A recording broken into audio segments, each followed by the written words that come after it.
د حضور نبی کریم صلی الله علیه وسلم د خار متعلق د مدینة الرسول اقالة الاخرى سیدة البلدان بیت الرسول المدینة المنورہ په حق کې بیانو. په دنیا کې ډیر خارونه شته دي، خکلی خکلی خارونه شته. د چا پیرس خار خوخته، د چا د کراچۍ خار خوخته، د چا د لاهور خار خوخته، د چا ممبئی خوخه ده، د چا دوبۍ خوخه ده. د هر چا خپل شوق او محبت ته. خو که د حضور نبی کریم صلی الله علیه وسلم د عاشقانو نه تپوسو شي نو بلا هچکچاهټ او بلا سوچ او تدبر نه مخې سره به درته وایي زما مدینه منوره خوښه ده، زما مدینه منوره خوښه ده. دا یو اختلافي مسله ده چې مکه معظمه افضله ده او که مدینه منوره افضله ده. د علماء کرامو پکې علمی اختلاف ته چې کوم علماء کرام د مکی معظمه د افضلیت او د عظمت قائل دي، نو دا نه چې هغه د مدینه منورې افضلیت نه مني، هغه د مدینه منورې هم افضلیت مني. او کوم خلک کوم علماء کرام چې د مدینه منورې د افضلیت او د عظمت قائل دي، نو دا نه چې هغه د مکه معظمه افضلیت او عظمت نه انکار کوي. خدای یو علمی خبره ده. حضرت شیخ عبدالحق محدث دهلوی مبارک رحمت الله تعالی علیه پکې یو درېمه خبره کړې ده او ډیره زبردست خبره کړې ده او زمونږه د ذوق او د شوق او د محبت موافق خبره کړې ده. حضرت شیخ عبدالحق محدث دهلوی مبارک رحمت الله تعالی علیه فرمائی چې کله رسول الله مبارک صلی الله علیه وسلم مکه معظمه کې نو مکه معظمه افضل وا، او چې کله رسول الله مبارک صلی الله علیه وسلم مدینه منوره ترالو نو مدینه منوره افضل شوا. چې کوم ځای کې رسول الله مبارک تشریف فرما دے بزها غزه د ټولو نه افضل لے. بس حضرت شیخ شهاب الدین سہروردی سے مبارک رحمت الله تعالی علیہ چې زمونږ د سلسله د سہروردی یو عظیم شخصیت ته او مبارک تعالی ډیر لوی شان ور کړی دی. حضرت شیخ شهاب الدین سہروردی سے مبارک رحمت الله تعالی علیہ ته یو مرید فرمای چې مدینه منوره افضل ده که مکه معظمه افضل ده. حضرت شیخ شهاب الدین سہروردی سے مبارک رحمت الله تعالی علیہ ورته فرمایل چې مدینه منوره کې رسول الله مبارک آرام فرما دے، نو مدینه منوره زمونږ د عاشقانو په نظر باندې افضل ده. نو دا مرید د ځان پوهېدو دپاره بل تپوس کوي، ورته فرمایي زما شیخ چې مدینه منوره افضل ده نو بیا خلق د جنت سوالونه ولی کوي، د جنت سوالونه ولی کوي. حضرت شیخ شهاب الدین سہروردی سے مبارک رحمت الله تعالی علیہ ورته فرمایل چې دا خلق د جنت سوالونه ځکه کوي چې الته به هم رسول الله مبارکی کنه، نو که جنت ته افضلیت به ملاویږي نو هغه هم د حضور علیه السلام د برکت ملاویږي. ګوره او د حضور علیه السلام عاشقان چې کله په جنت باندې داخليږي دا غي مخونو مبارکو کې بداسه پړکاری چې دا غي د مخونو د پړکارو د وجبه وای جنت ته الله تعالی نور مرونک ور کوي. ګوره د حضور علیه السلام شان خډیر اعلی او بالا دی. ګوره حضرت شیخ داؤد طائی مبارک رحمت الله علیه او حضرت امام جعفر صادق رضی الله تعالی عنہ مبارک ترمنځ ډېر خپلو کې دوستی او محبت. حضرت شیخ داؤد طائی مبارک رحمت الله تعالی علیہ تا یو ورځ حضرت امام جعفر سے مبارک فرمائی چې داؤد طائی ما ته دعا وکوا چې الله تعالی ما وبخي. حضرت شیخ داؤد طائی مبارک رحمت الله علیہ ورته فرمائی هاي زب تاسو ته دعا کوم تو خو آل رسول د حضور علیہ السلام نسه مبارک او زب تاسو ته دعا کوم تاسو به مونږ ته دعا کوئ تاسو دعاګانې دی الله مونږ سره مرګري کی. حضرت امام جعفر صادق رضی الله تعالی عنہ ورته فرمایي زه خو درته دا ویم کنه چې زه د حضور علیه السلام نسه مبارک ما واسه نه چې په ورځ د محشر خپل نکسب رسول الله مبارک صلی الله علیه وسلم ته شرمنده نشم د ګناهونو په وجه. نو ما ته داسې دعا وکړه چې خپل نکسه مبارک ته سرخرو ودرېږم کامیاب ودرېږم. دا به د دوی ترمنځ خپلو کې ښکلې ښکلې خبرې وي ښایسته ښایسته خبرې. یو ورځ حضرت امام جعفر صادق رضی الله تعالی عنہ د مکې معظمې نه تشریف وروړ عراق ته. حضرت داؤد طائی مبارک رحمت الله تعالی علیہ هم تشریف فرماو. نو ورته یو فرمایل چې داؤد طائی څوک چې خانه کعبه ته وګوري څوک چې خانه کعبه ته وګوري د ایمان په حالت کې او د سره د ایمان خپل بیا ایمان محکم وساتي او د سره د ایمان دنیا نه لاړو نو الله تعالی وبخلو ته الله تعالی د جهنم نه محفوظ کو. نو حضرت امام جعفر صادق رضی الله تعالی عنہ ورته فرمایي چې داؤد طائی زما د خبرې ته تصدیق کې زما د خبره ټیک ده. نو حضرت داؤد طائی مبارک رحمت الله علیه ورته فرمایي چې تا دا خبره نیمه وکړه کنه زی څنګه تصدیق وکم. وای څنګه نیمه ما وکړه وای نیمه خبره دې ځکه داسې وکړه چې ټیک ده څوک مکې معظمې ته لاړ شي د خانه کعبې دیدار وکړي او د ایمان په حالت کې دنیا نه لاړو نو دی الله تعالی بې حسابه بخلی دی. خو څوک مدینې منورې ته لاړو څوک چې مدینې منورې ته لاړو نو دی بې حسابه الله تعالی بیا جنت ته داخل کړی دی. ګوره دی بې حسابه الله جنت ته داخل کړی. حضرت امام جعفر صادق رضی الله تعالی عنہ ورته او فرمایي چې داؤد طائی تا سره په دې باندې څه دلیل شته؟ وای او ما سره په دلیل شته. وای مکه معظمه کې جنت شته؟ امام جعفر صادق سے وته فرمایل وای نه. وای را بشو مدینه منوره ته مدینه منوره کې وای جنت شته دی. ګوره رسول الله مبارک صلی الله علیه وسلم فرمایلی دي ما بین بیتی و منبری روضه من ریاض الجنه. زما د کور مبارک او زما د منبر شریف ترمنځ چې سونه زید دا ټول د جنت ټوکړه ده دا د جنت زمکه ده. وې امام جعفر صادق څوک چې الله تعالی یو ځل جنت ته داخل کړي بیا یو باسي نه. ګوره څوک چې الله تعالی یو ځل جنت ته داخل کی بیا د جنت نه نو باسي. تا ته د حضرت ادریس علیه السلام واقعا نه د معلومه چې هغه کله جنت ته داخل شو داغه د جنت چې کوم رضوان فرشته دغه سره یارانه و. د حضرت ادریس علیه السلام واقعا به تاسو بارها د علماو نه اوریدلی.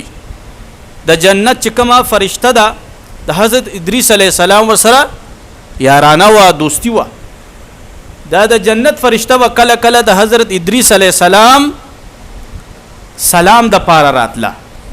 حضرت ادریس علیه السلام مبارک و تو فرمایل چې تا ما سره څنګه دوستانه ده زما د خار ته دیدار کې او چرته ماته د خپل زیونو خودلو. نو فرشته ورته د جنت فرمایي چې خضر راځه چې زو. نو ځان سره حضرت ادریس علیه السلام جنت ته داخل کو چې خو ګرځولو حضرت ادریس علیہ السلام ته دا فرشته فرمایي چې راځه کنه واپس نه ځي. حضرت ادریس علیہ السلام ورته فرمایي دا درته چا ویلي دي چې یو ځل زه رالم بس ته اوس به زه څنګه ځم د جنت ته؟ وایي څه خو راغلی سیل لپاره وي که نه؟ وایي جنت کې خو خلک سیل کوي که نه؟ نو بس بیا وتل نشته. هغې الله ته عرض وکړو چې ربه دا خو ادریس علیه السلام راغلی دی او بس همداسې رالو. الله ورته وفرمیل پرېږدې بس دا زما محبوب دی، ما چې یو ځل څوک جنت کې داخل کې بیا زه نه وباسه به. نو حضرت داود طایی مبارک رحمت الله علیه ورته وفرمایل چې مدینه منوره کې جنت دی او څوک چې الله یو ځل جنت ته داخل کې بیا یې نو باسي. او حدیث مبارک هم دی، رسول الله مبارک صلی الله علیه وسلم فرمایي من زار قبری وجبت له شفاعتی، چا چې زما د قبر مبارک زیارت وکړو پر ورځ د محشر شفاعت زما غ لپاره لازم شو. بیا ګوره زه به شفاعت کوم ګوره. او فرمایي چې چا زما د قبر مبارک زیارت وکړو داسې ده چې ما سره په جون ملاقات وکړو ګوره، دا نه هغه برکت او خیر به ورته ملاویږي ګوره. خانه کعبه تا ته وایي چې دونه ثواب دی دونه ثواب دی 1,00,000 ثواب دی دونه ثوابونه دي، خو دا درته نه وایي چې د جنت ګارنټي دله نه درکوي ګوره. د جنت ګارنټي به درته مدینه منوره کې ملاویږي ګوره. نو خار د مدینه منورې ډیر افضل دی، د عاشقانو خار دی. په مکه معظمه کې به تا ته هر رنګه خلق ملاویږي، هرې عقیدې والا خلق به درته ملاویږي. خو چې کله مدینه منورې ته راشي عاشقان به درته په خپل ابر کې درته ښکاري ګورې، ته به پیژنې چې دا عاشق رسول دی ګورې. د ښکلي ښکلي مخونه به درته ښکاري د عاشقانو. او اکثر دا مشایخ د حضور علیه السلام چې رښتونی عاشقي هغه د حضور علیه السلام د قدمین شریفین کې ناستی ګوره. قدمین شریفین مطلب دا چې کوم طرف ته د حضور علیه السلام خپې مبارکي هغه طرف ته د مشایخ د علما ناستی ګوره. او په تصور کې د حضور علیه السلام په خپو مبارکو کې ځان لړه کړی وي ګوره. مدینه منوره الله تعالی ته هم ډیره محبوبه ده ګوره. ګوره مو تاسو چې قسم خورو نو په هغه څیز باندې قسم خورو چې مو تاسو ته ډیر زیاته محبوبي ګوره. مونږ وایي زما د خپل مرشد په سر قسمي، مونږ وایي زمونږ د خپل پلار په سر قسمي، مونږ وایي د قرآن باندې د زمونږ قسمي. ولې چې دغه قرآن مو تاسو ته عزیز دی، دغه مرشد پاک مو تاسو ته عزیز دی، دغه والد صاحب مو تاسو ته عزیز دی. او په دغه مدینه منوره باندې الله تعالی په قرآن کې قسم خوړلې دی ګوره. لا اقسم بهذا البلد وانت حل بهذا البلد. ډیر مفسرینو دغه آیات مبارک نه مکه معظمه هم اغستې ده او ډیر مفسرینو دغه آیات مبارک نه مدینه منوره هم اغستې ده ګوره. نو په دغه خار باندې الله تعالی قسم خوړلې دی ګوره چې لا اقسم بهذا البلد. اے محبوبه زه په دغه خار باندې قسم ځکه خورم چې محبوبه ته پکې اوسېږي ګوره، ستا د برکته پکې په دغه خار باندې قسم خورم. دا نه چې په دغه مکه معظمه کې زمزم بهیږي، په دغه مکه معظمه کې صفا او مروه ده، په دغه مکه معظمه کې خانه کعبه ده، به مقام ابراهیم دی پکې نه. اے محبوبه دا هر څه یو طرف ته ته پکې اوسېږي ځکه پې قسم خورم ګوره.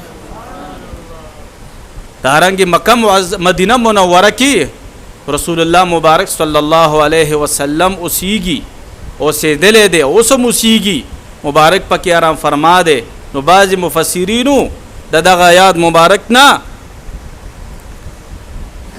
مدینه منوره اغستې ده. دویم الله تعالی ته مدینه منوره ډیره زیاته محبوبه ده.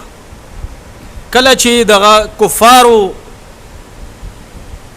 ظلم و ستم په مسلمانانو باندې ډیر زیات شول، مسلمانانو د کور ساز و سامان به سوځولو، مسلمانان به د کور نه روباسل، او هغه به چې کوم دی ډیر تکلیف کې اچول. نو رسول الله مبارک صلی الله علیه وسلم دعا کوله، یا الله ما دغه خار د مکی معظمینه په خیر سره وباسه چې دغه خار ما ته ډیر زیات محبوب دی، او هغه خار ته می داخل کا چې یا الله کوم تا ته محبوبي ګوره. نو علماء کرام دغه دعا نه دغه دلیل سره وباسي چې رسول الله مبارک صلی الله علیه وسلم الله تعالی زکه مدینه منوره ته بوتلو چې الله تعالی ته د مدینه منوره ډیره زیاته محبوبه وګوره، د الله تعالی د مدینه منوره ډیره زیاته خوخه وګوره. په مکه معظمه کې په کال کې یو ځل حج کیږي او په مدینه منوره کې روزانه حجونه کوه ګوره. په مدینه منوره کې روزانه حجونه کوه. حدیث مبارک کې راځي جذب القلوب کې شیخ عبدالحق محدث دهلوی مبارک رحمت الله علیه فرمایي چې څوک په مسجد نبوي کې 2 رکعات نفل وکړي د یو قبول شوی حج عمره ثواب الله ورکوي ګوره. څوک چې په مسجد قباء کې 2 رکعات نفل وکړي الله تعالی ورلا د یو قبول شوی عمرې ثواب الله تعالی ورکوي ګوره. کما حج کول غواړي نو په مسجد نبوي کې درته ملاويږي، کو عمره کول غواړي نو په مسجد قباء کې درته ملاوي ګوره. مدینه منوره د افضلیت خار دی ګوره. ټول خارونه چې په تاریخ کې مو تاسو وګورو نو په جنگ او جدال باندې فتح شوي دي ګوره. په جنگ او جدال باندې په خون ریزي باندې فتح شوي دي. واحد مدینه منوره د چې دا په قران باندې فتح شوي ده ګوره. دا الله تعالی عمدا سي فتح کړی ده ګوره. دا الله تعالی دونه خوخوا د مدینه منوره چې الله نو غوستل چې دی کې د تورو شړنګار دی اوچت شي، دی کې دی ویني توی شي. دا الله تعالی دا نو خوخه، الله تعالی دا عمدا سي په قران سره فتح کا. مدینه منوره واحد خار دی او مکه معظمه هم واحد خار دی چې د دې چې څونه حدود دي په هغه حدود کې فرشتي ډیوټیانې کوي ګوره. فرشتي ډیوټیانې کوي ګوره. دجال لعین چې کله راشي د ظهور شي، دجال لعین به په ټوله دنیا کې ګرځي، خو 2 خارونو ته به دی نشي راتلی، یو مکې معظمې ته او یو مدینه منورې ته. ځکه چې د دې غیر چاپیر الله تعالی فرشتي په ډیوټي باندې ودرولې دي ګوره. چې یو سیټ وي، یو مالدار شخص وي، نو هغه ځان د پاره یو عام چوکیدار ودریا، دارنګي چې ډېر بالوی بادشاه وي، هغه ځان لپاره فوجیان او پولیسان ودري. او مدینه منورې ته الله سونه لوی شان ور کړی دی، د اسمان فرشتي لګیا دی ډیوټیانې کوي الته ګوره. ها د اسمان فرشتي الته ډیوټیانې کوي ګوره. رسول الله مبارک صلی الله علیه وسلم ته هم مدینه منوره ډیره محبوبه وګوره. ښا رسول الله مبارک صلی الله علیه وسلم بچ کله د سفر نه راتلو او د مدینه منورې دا کورونه برخکاره شو، نو مبارک به د خپل سورلۍ تیزه کا، سورلۍ ته به आवाज وکړو چې سرعه تیزه شه تیزه شه، چې شاه به زر مدینه منورې ته داخل شو. مدینه منورې په آبادی باندې به چې نظر پریوتو، مبارک په مخ مبارک په تبسم رالو ګوره. په مخ مبارک به خوشحالي رااله او دعا به کوله، اللهم حبب الینا المدینه كحبنا مکه او اشد. یا الله مونږ ته مدینه منوره داسې محبوبه کا څنګه چې راته مکه معظمه محبوبه ده، او اشد بلکې د مکی معظمې نه راته مدینه منوره هم ډیره زیاته محبوبه کا ګوره. دلته ډیر علما کرام فرمایي چې دلته رسول الله مبارک فرمایلی دي او اشد، چې د مکی معظمې نه زیاده محبوبه کا. وی مکه معظمه کې هم 1 लाख ثواب ملاویږي د منځ، خو د اشد نه کدل ته مراد واشتل شي نو مدینه منوره کې د 2 लाख ثواب ملاویږي. بیا ګوره د 2 लाख ثواب ملاویږي د منځ.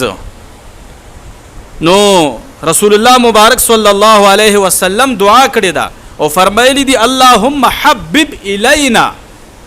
الینا دا د جمع متکلم صيغه ده، الینا مونتا مطلب دا دی چې تر ورځې د قیامت پورې زما امتیانو ته څنګه چې مدینه منوره دا څنګه چې مکه معظمه خوږه ده محبوبه ده یا الله داسې ورته مدینه منوره محبوبه او خوږه وګرځې بلکې دونه د دې په زړه کې محبت واچي دی چې د مکې معظمې نه مدینه منورې سره زیاده محبت وکړي. ګوره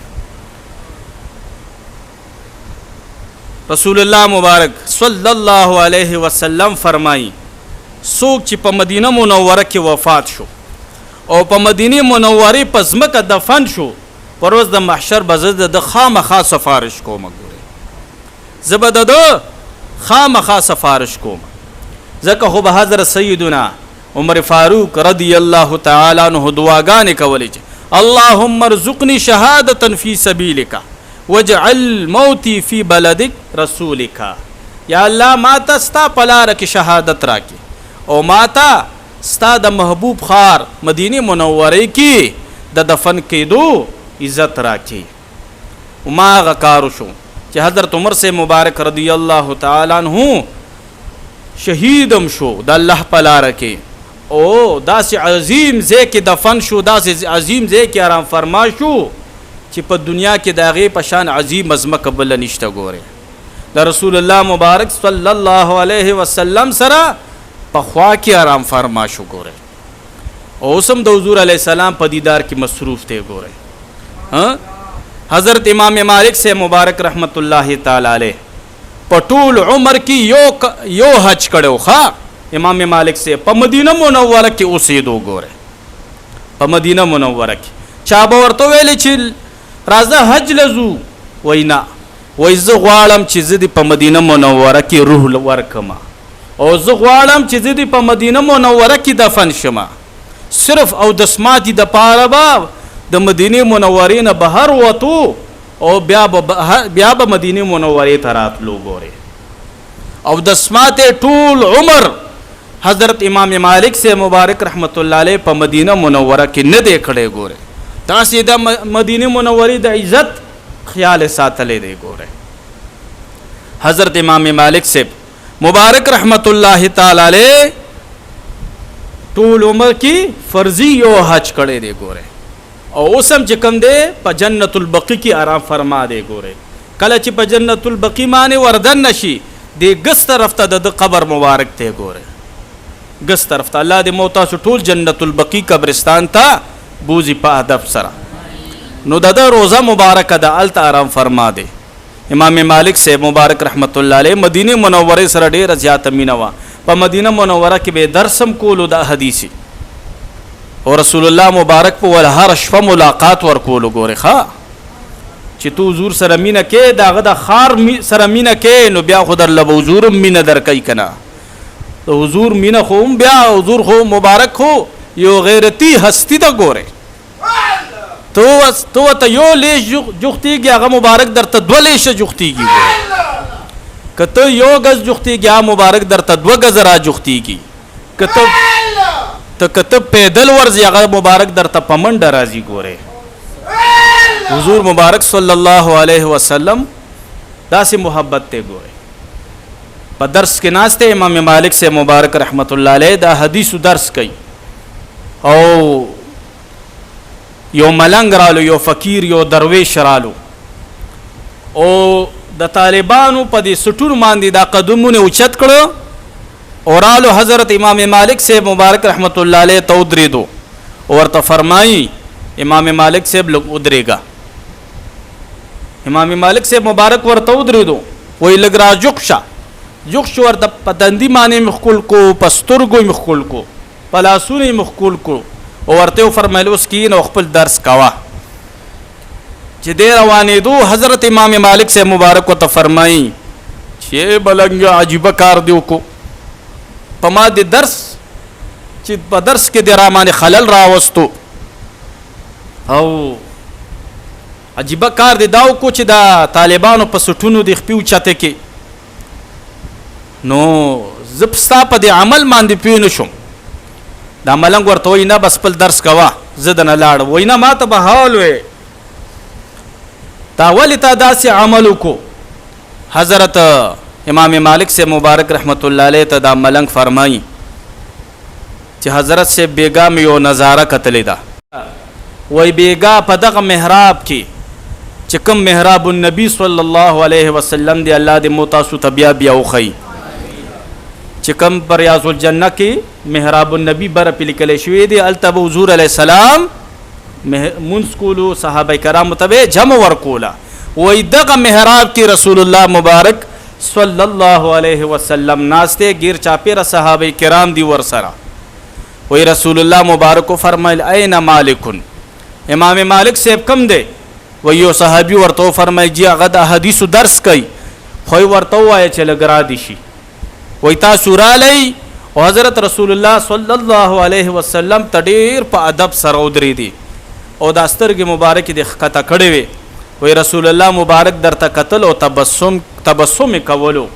او درته یو فرمایل اے امام مالک سے بلګرا جوخ شراتا وای امام مالک سے مبارک ته رسول الله مبارک په تندی باندې خپل کې او ځان ته ډیر جوخ کې او ډیر محبت در سره وکړو امام مالک سے مبارک رحمت الله علیه په جړا شو پزار او قطار په جړا شو طالبان په جړا شو امام مالک سے مبارک فرمایل چې زما د رب په ذات قسمی زه هر شپه رسول الله مبارکم داسې ګورم چې څنګه د ملنګ رسول الله مبارک کتلې دی ګوره هر شپه زه د حضور علیه السلام دیدار کوم نو ګوره رسول الله مبارک صلی الله علیه وسلم ول خپل مینه ورکوله ځکه زړه نه کېدو ګوره شیخ عبدالحق محدث دهلوی مبارک رحمت الله علیه چې د په مدینه منوره کې درس حدیث کولو ګوره ښا او د رسول الله مبارک هندوستان ته را لېږلی چې د کله راتلونو رسول الله مبارک ته فرمایله اے د الله رسوله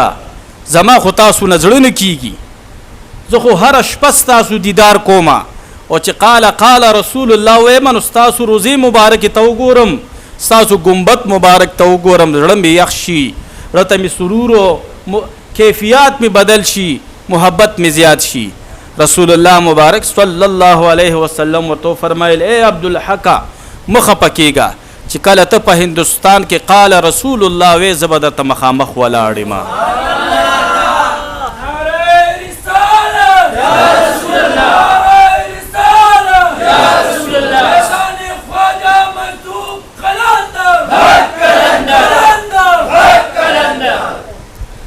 زبدر ته مخامخ ولاړې ما بیا خو ګوره چې حضور غواړي په پاکستان او په هندوستان کې درلا د مدینه منورې نه دیدار خپل در کوي ګوره الله دې د حضور علیه السلام مبارک په ویخه او په خوب کې زما تاسو بیا بیا دیدارونه نصیب کی حضرت رسول الله صلی الله علیه وسلم دعا کوله په مدینه منورې سره ډیره زیاته مینه وا فرمایل به چې یا الله حضرت ابراهیم علیه السلام ستا بندو ستا خلیل دی ستا نبی دی یا الله زم ستا بنده ما ستا نبی ما بشک حضرت ابراهیم علیه السلام د مکی معظمه د پاره دعا کړې ده یا الله زتانه د مدینه منورې د پاره دعا غواړم زتانه د مدینه منورې د پاره دعا غواړم او سونه چې فضیلتونه د مکی معظمه لور کړې دي یا الله هغه ټول فضیلتونه مدینه منورې ته عطا کا ګوره یو خار ته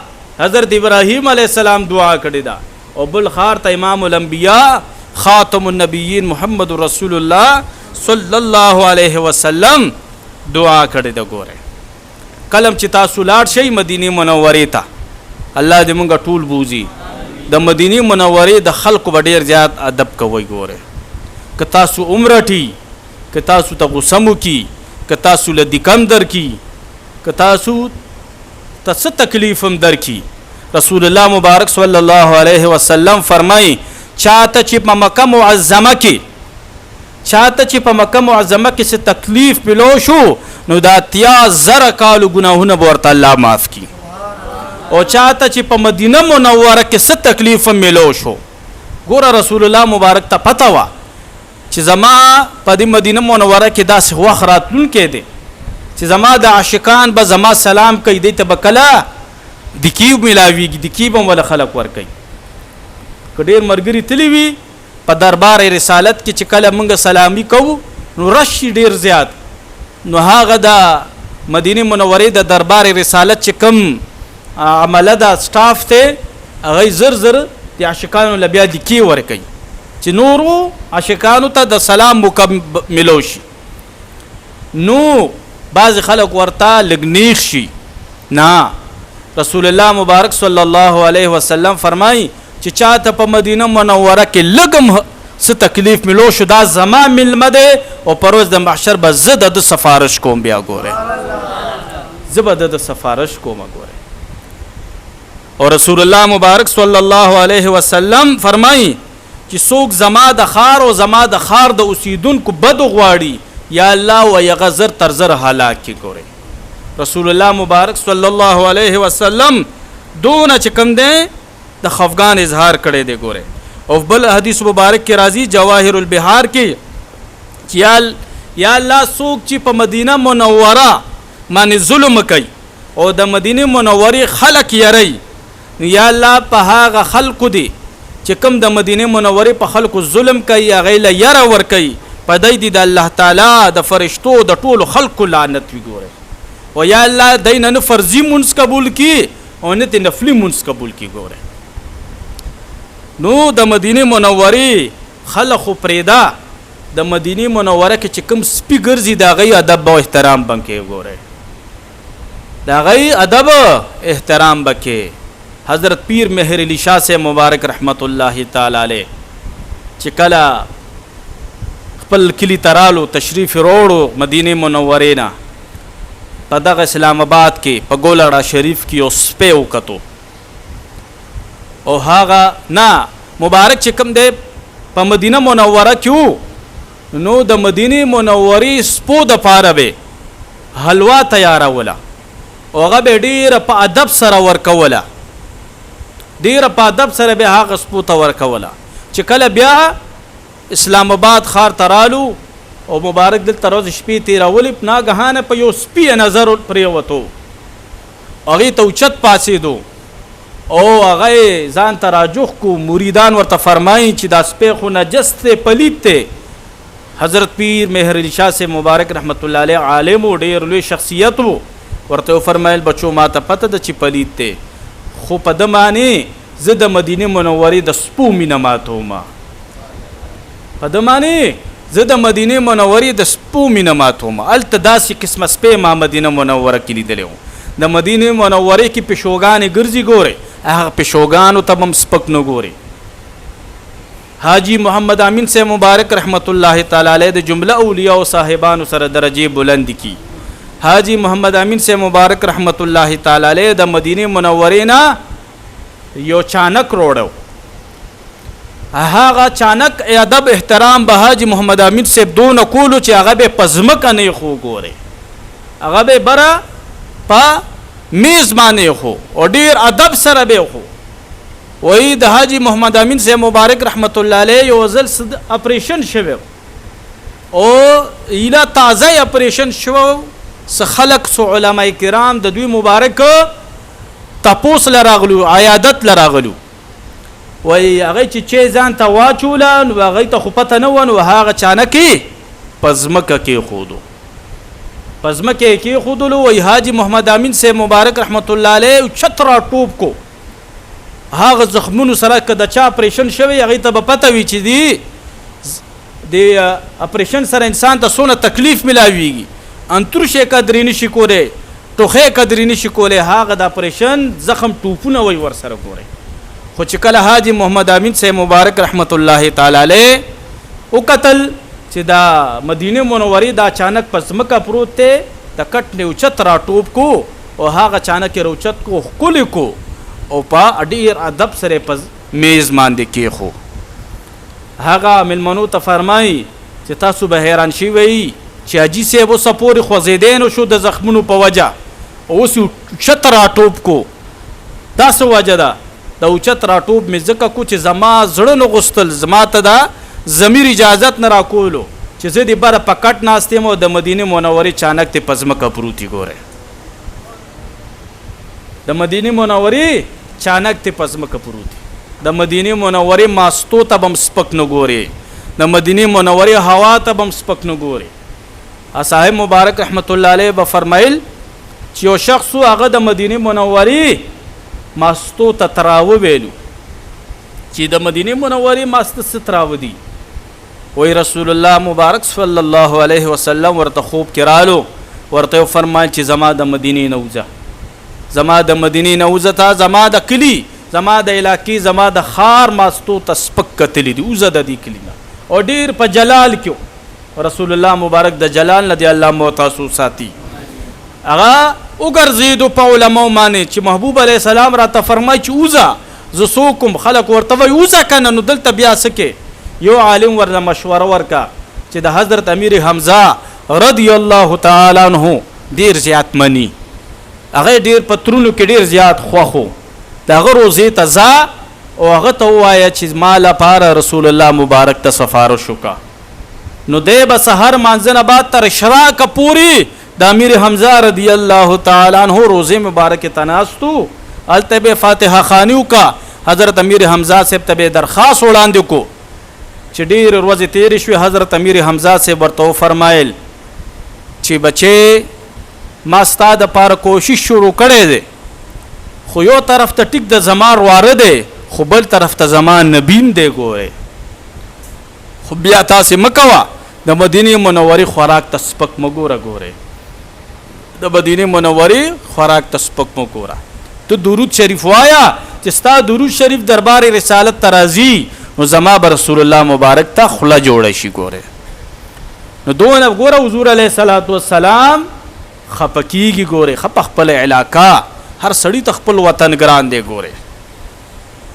او بیا رسول الله مبارک ته مدینه منوره ډیره زیاته خوښه وه ګوره واپس هجرت مات نو کو رسول الله مبارک یعنی مکه معظمه خو بیا فتح شوه که رسول الله مبارک غوستلی نو واپس مکه معظمه کې اوسېدیم شو د دې مزار شریف په مکه معظمه کې هم راتلی شو خو رسول الله مبارک د مدینه منورې انصارو سره دغه وعده کړې وه چې زه ژوندی هم ستاسو یم او که دنیا نه کله پرده وکم هم ستاسو یم ګورئ هجرت زه نه ماتومه زه هم ستاسو یم نو رسول الله مبارک صلی الله علیه وسلم ته مدینه منوره ډیره زیاته خوښه وه رسول الله مبارک صلی الله علیه وسلم به فرمایل مدینه منوره زما د هجرت ځای دی مدینه منوره کې زه اوسیږم مدینه منوره کې به زه دفن کیږم او پر ورځ د محشر به دغه مدینه منورې نه زه واپس راپورته کیږم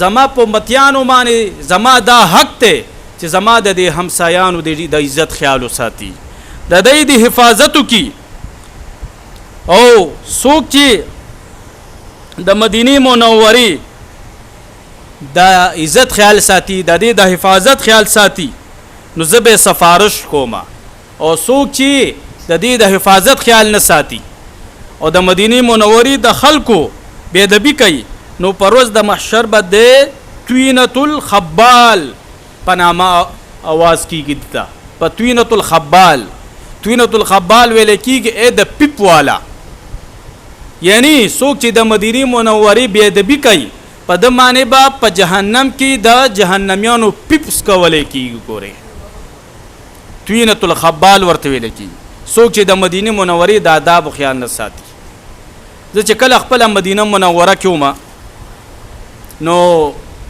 ما سره په کمره کې داسې خلک وو چې هغوی به ډېره زیاته خوشطبیعتي کوله نو هغه د خوشطبیعتۍ په وجه موږ به ډېر خاندل چې زما دویمه شپه وه نو حضرت صاحب مبارک رحمت الله تعالی علیه په خوب کې تشریف روړ او راته فرمایل چې دا ته څه کې لګیا یې دا داسې خندا په مدینه منوره کې څوک کوي چې دا تا شروع کړې ده په داسې الفاظ راته صاحب مبارک رحمت الله علیه وفرمایل بچې دلته خانده مه په تیز اواز کې هسې نه چې دا ټول هر څه دې ضایع شي ګورې او د دې ځي په ځمکه توکاڼې متوکه د مدینې منورې په ځمکه توکاڼې متکه بیا چې کله زه رالم صاحب مبارک رحمت الله علیه ته مې دا خوب بیان کو مبارک ډیر زیات مسکی شو او لږ مبارک د سترګو مبارکو نه اوښکې ملاړې او یې فرمایل بچې دا د کامل مرشد نښه وي چې مرید خرابېدو ته نه پرېږدي ګورئ چې مرید نه بېادبي ونشي چرته هر څه ضایع نشي ګوره. نو چې الله دې مو تاسو مدینه منورې ته بارها بوزي، یو دربار رسالت کې به ډیر زیات احتیاط کوئ، ډیر زیات احتیاط. چې کلم سلامي د پارزي دا به مخکې ذهن تیارې، کمال چا دکم را کا زب سنویم، کمال چا پړکم را کو زب سنویم، کما ته چا غصه مو کا زب سنویم.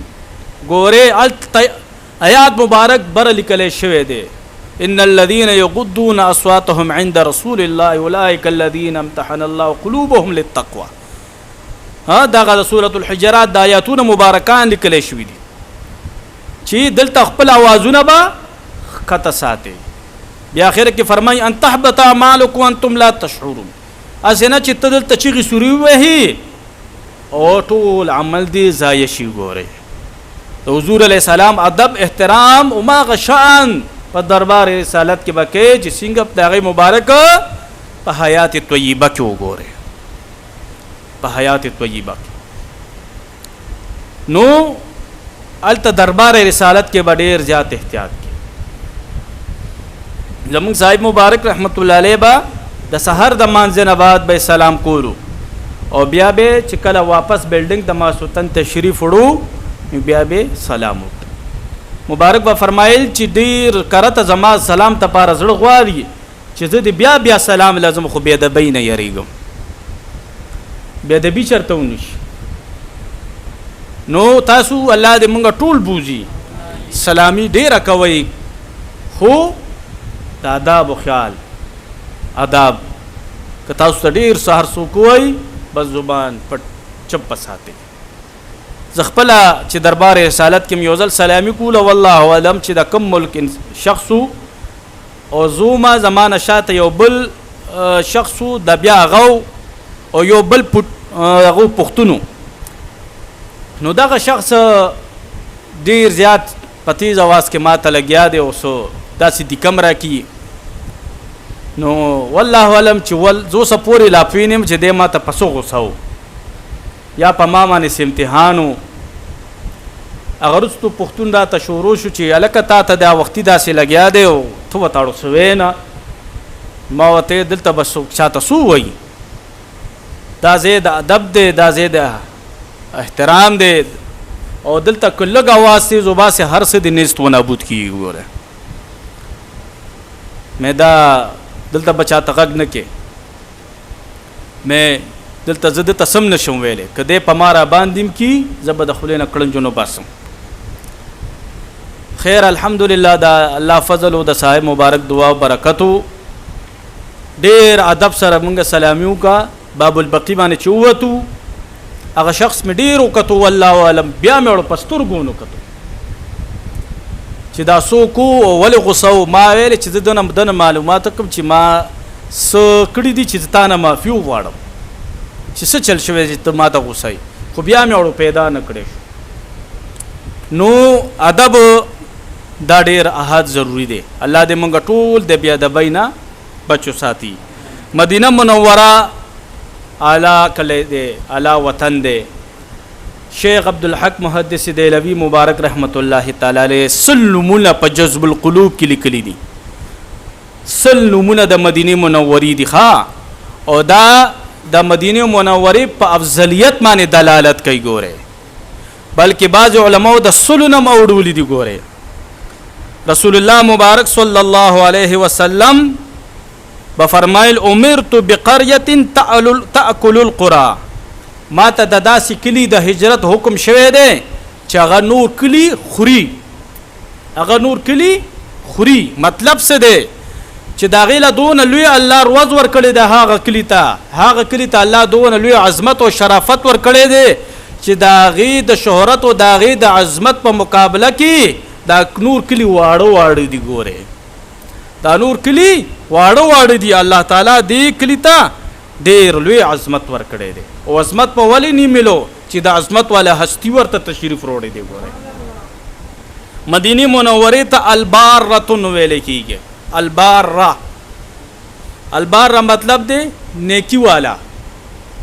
مدینه منوره کې چې څوک اوسېږي هغه ټولو ته نیکیانې هر ټایم ملاویږي. ګوره هر ټایم چې کوم دی په قدم چې د ټولو دنیا خلک بې ایمانه شي، خو مدینه منوره کې چې کوم خلک اوسېږي هغې کې به بیا هم ایمان موجود وي. ګوره او د ایمان به وایي داسې مدینې منورې ته واپس راشي څنګه چې یو مار خپل سوړي ته راځي. ګورئ څنګه چې یو مار خپل سوړي ته راځي داسې به د مدینې منورې ته ایمان راځي.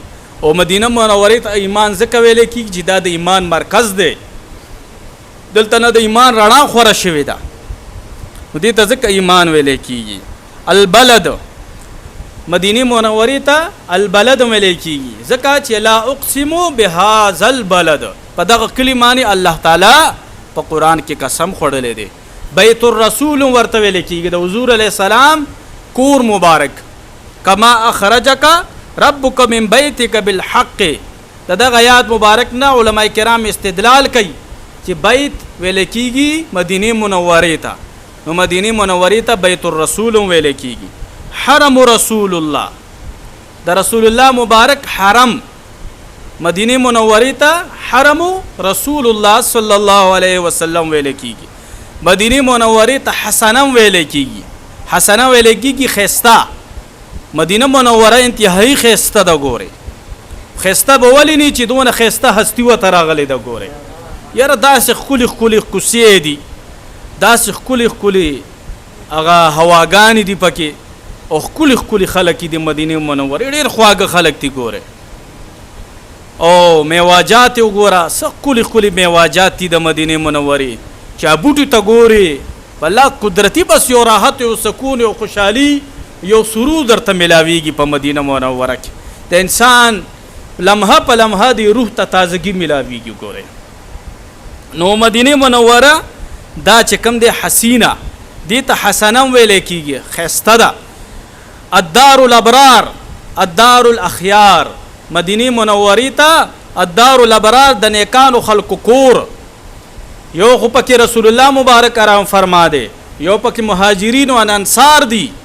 نو الدار الابرار د نیکانو پاکانو خلکو کور.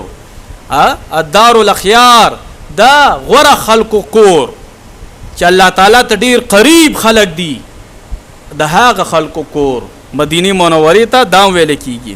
دار السنه دا دار السنه یعنی د سنت کور د رسول الله مبارک نه دا سنت مدینه منورې نه ټولې دنیا ته خواري شوي دي. دار السلام ورته ویل کېږي. دا اسلام د مدینه منورې نه الله خور کړی دی. دار الفتح د مدینه منورې نه الله تعالی ټول دنیا فتح کړی ده. ګوره سیدة البلدان د ټولو ښارونو سردار مدینه منوره د ټولو د دنیا چې څونه ښارونه دي د هغې سردار څوک ده؟ کوم ښار دی؟ مدینه منوره ده.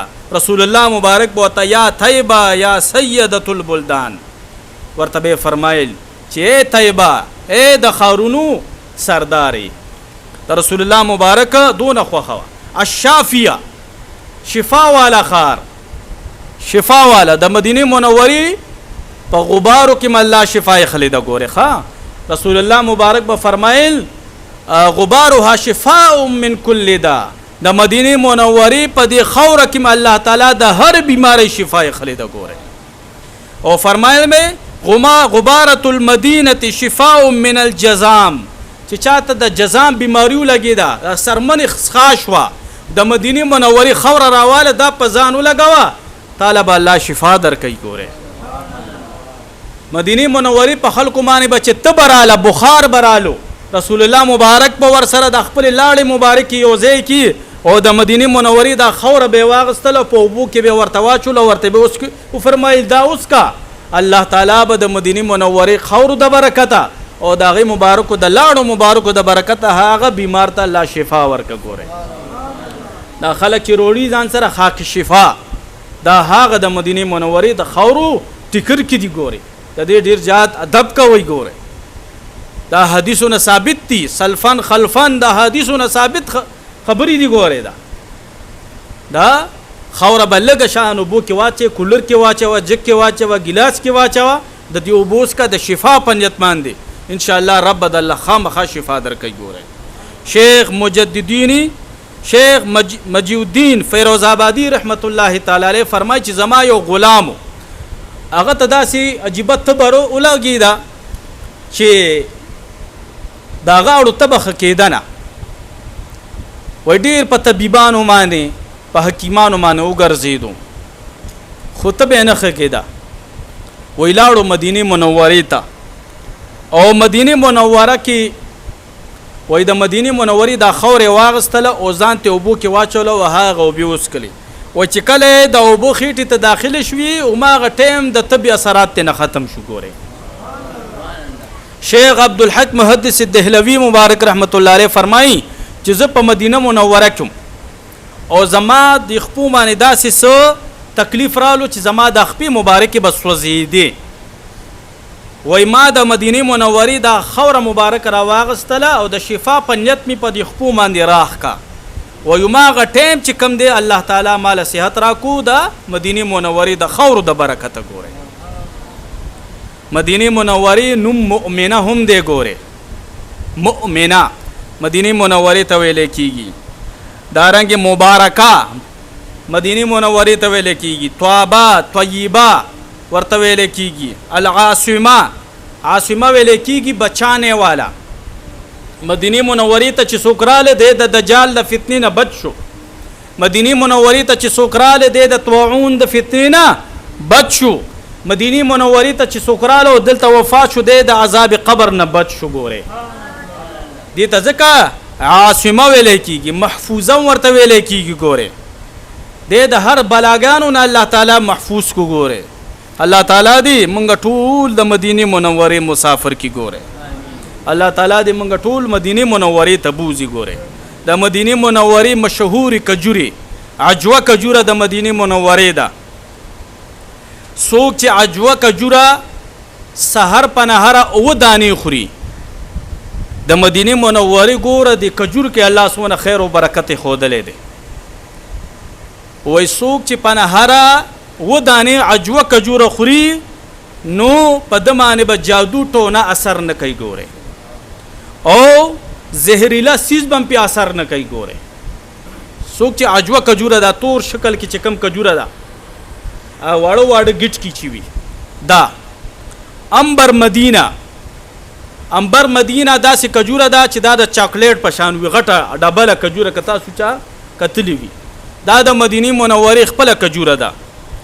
رسول الله مبارک صلی الله علیه وسلم با د شپې نه دا خوشتک په وبو کې ځانته او کشمش په وسره واچول سحر په نهر به رسول الله مبارک صلی الله علیه وسلم نه دغه انبر مدینه کجوري حلوا خوړه. ګوره د دې حلوا به خوړه او کم معشوم یا کم انسان چې کمزوري ذهن والوي داغه ذهن کمزور وي د انبر مدینه کجوري الوا والا 21 ورځې ورکا سحر په نهره د ذهن د کمزوري به الله تعالی په تندرستۍ باندې بدل کی. ګوره یو قلمی مدینه کجوره ده. قلمی مدینه کجوره دا هم د مدینه منورې ده.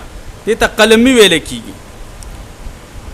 دا کجوره هم د مدینه منورې ده او دا داسې په مدینه منوره کې راغلی ده چې یو صحابیو دا غډیر خپل باغو هغه سره په خوا کې د یو يهودي باغو د هغه يهودي باغ بدون ثمرات دون کجوري نه کولی چې سونه به دغه صحابي د باغ کجوري به کولی. نو دغه يهوديان خو وخت سره حاسد دي حسد کون کی دي نو هغه سوکل د شپې راغله دي او دا ټول باغ ورله وهله دي او دته اور ورته کړي دي دا ټول باغ ورله سوزولې دي او وهله دي. چې کله دغه صحابي سحر خپل باغ ته تشریف وروړي دي چې کتلی دي باغ ټول تسنس پروت. صحابه کرام غدغه معمولو چې هغه معنی بس ازمایش سغمرالو هغه به دربار رسالت ترات لګوره. نو ډایرک رسول الله مبارک صلی الله علیه وسلم ترالو ورته فرمایل چې د الله رسول دا سره سره دی يهودي عملو. محبوب علیہ السلام ورته فرمایل چې مخ پکېګا لاړ شه او چې کوم بوټي دستا د کجورو اگر وړه مال ټول او د هغې ډانډي ماله روړه، د هغې د ټولو بوټي ماله ډانډي روړه. رسول الله مبارک صلی الله علیه وسلم تینا د هغه ډانډو نه په خپلو پاکو لاسونو باندې قلم جوړ کو، قلم، او ورته وفرمایل چې هغه ځای کې دا دوباره دفن که د بوټو د پاسه، نو الله تعالی به د دې نه بهترین بوټي دوباره جوړ کړي. ګوره دغه صحابي دغه عمل چې وکړو، فرمایي چې زه په سبا راتلم بهترین بوټي الله تعالی د حضور علیه السلام د معجزې د برکته دوباره جوړ کړي. ګوره د هغې چې کومه کجوره ده هغې ته قلمي کجوره ویل کېږي، دا قلمي کجوره ده. ګوره یو برني مدینه ده، برني مدینه. رسول الله مبارک به فرمایل خیر التمر برني، بهترین کجوره دا برني کجوره ده. رسول الله مبارک صلی الله علیه وسلم به فرمایل چې څوک په کور کې د مدینې منورې دا کجوره 15 یا 9 دانی کی دي، نو د په کور کې به د رزق تنگ دستی رانی شي. ګوره د مدینې منورې هغه ثمراتو کې الله سونه خیر خدلې دي. بعضې خلک وایي چې د چا نوم محمد دی، هغه چاله څه نشي ورکولی، هغه چاله څه نشي ورکولی. و ظالم راشه د هغه د خار چې کوم ثمرات دي، د هغه د خار چې کومه خاوره ده، هغې کې دونه خیر الله تعالی یې ښودلی دی. د هغه ذات مبارک کې څونه خیر پروت پی، د هغه ذات مبارک کې به څونه خیر پروت دی. نو دا برني کجوره دا چې ته 15 یا 9 دانې تاک عادات کې چې خپل کور کې کیدي، په دې نیت باندې چې الله دغه مدینه منوره کجوره ده د دې د برکت زما تنگ دستی کور ترانه ولې غریبین مې وساتي، مفلسین مې وساتي. رسول الله مبارک فرمایي چې ستا کور نه به د غریبي لري لري تختی. ګوره یو بغیر اډوکی والا کجورم شته، هغه هم د رسول الله مبارک صلی الله علیه وسلم د لاس مبارک ته. ګوره هغه ابو جهل بدبخته، هغه د مکې معظمې کجوره ده. یو رسول الله مبارک صلی الله علیه وسلم یو باغ کې کجوري کرلې، دا ډوکی کرل، نو دغه ابو جهل لعین بدبخته د شپې پټ پټ راغلی دی او د هغه ځینې دا کجورو دا ډوکی وباسلی دي. د رسول الله مبارک عظیم شان دی، الته هم الله تعالی بوټی روچت کو، هغه څلور بوټي. نو ابو جهل لعین ورته ویل چې اے د مسلمانانو رسوله، دی بوټي کې خو کجور شته خو اډوکې پکې نشته. نو حضرت ابوبکر صدیق رضی الله تعالی عنہ ورته فرمایل اے لعین اډوکې به پکې څنګه راشي چې شپې شپې تر راغلی وي او اډوکې دی وباسلی وو، د شپې تر راغلی وي او اډوکې دی وباسلی وو، دې کې به اډوکې کم ځینه راشي. دا خو د حضور معجزه ده چې د اډوکو نه بغیر الله تعالی په ځمکه بیا کجوره روچته که. ګوره دا خو د حضور معجزه وه. ګوره الله دې موږ ټول مدینې منورې ته بوځي. د مدینې منورې ډېر فضایل شته، د دربار رسالت څه عجیبه فضایل دي. امام عتبی سے مبارک رحمت الله تعالی علیہ فرمایي چې زه دربار رسالت کې ناستم او یو باندچی رالو او رسول الله مبارک قبر مبارک ته ودرېدو او په زار او په قطار یې وجړل او ورته وفرمایل ای د الله رسوله تاسو باندې د آیات مبارک نازل شوی دی چې ولو انهم اذ ظلموا انفسهم جاءوك فاستغفروا الله واستغفر لهم الرسول لوجدوا الله توابا رحیما. اے د الله رسوله تاسو باندې دا آیات مبارک نازل شوی دی که تاسو د امتیان په خپل ځان باندې ظلم وکړي نو تاسو ول د الله تعالی په دربار کې سفارش وکړئ، بخنه ول وغواړئ. نو زه راغلی یم اے د الله رسوله ما لپاره سفارش وکړه، ما لپاره سفارش وکړه، زه ډېر ګناهګاره یم، ما نه ډېرې خطایانې شوي دي او ډېر په زار او په قطار یې وجړل. حضرت امام عتبی سے مبارک رحمت الله علیه فرمایي چې ما دغه عربي باندچی جړاګانې دا سوز د هر څه مې وکتل، دی لاړو رخصت شو. وای په دغه دوران کې ما ډډه لګولې وه، ذکر مې کولو، سترګې مې ورغې.